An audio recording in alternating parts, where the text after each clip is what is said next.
Today topic is definition of persons under section 2 subsection 31 of Income Tax Act. According to section 2 subsection 31, the term person includes the following. First one is an individual. Individual may be a natural person or a human being is an individual. An individual may be male, female or a lunatic. The next one is a Hindu undivided family, HUF.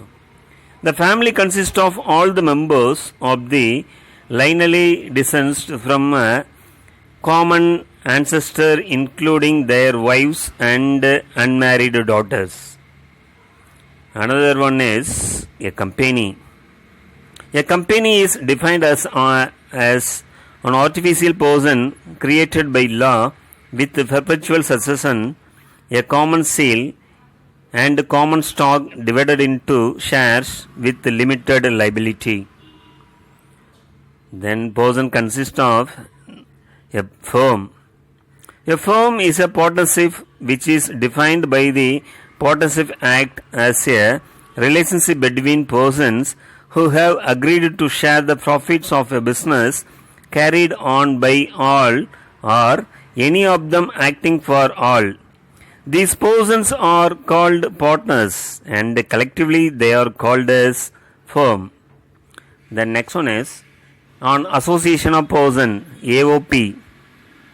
If two or more persons associate themselves for managing a property for the purpose of producing income, or when there is a combination of persons formed for the promotion of a joint enterprises, they are said to have formed an association of persons, provided that it is not a Hindu undivided family, firm, company or a local authority. The main objective of the association must be for the purpose of earning income.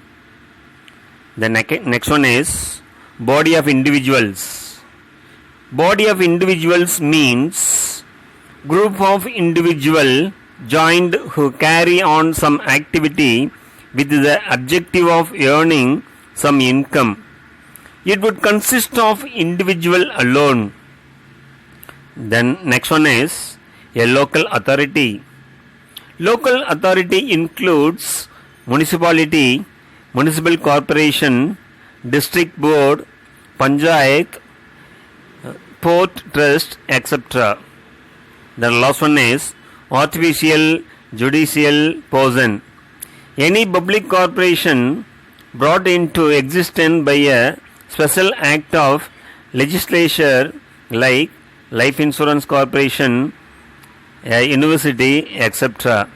Okay, this is the definition of persons under section 2 subsection 31 of Indian Income Tax Act 1961. Thank you.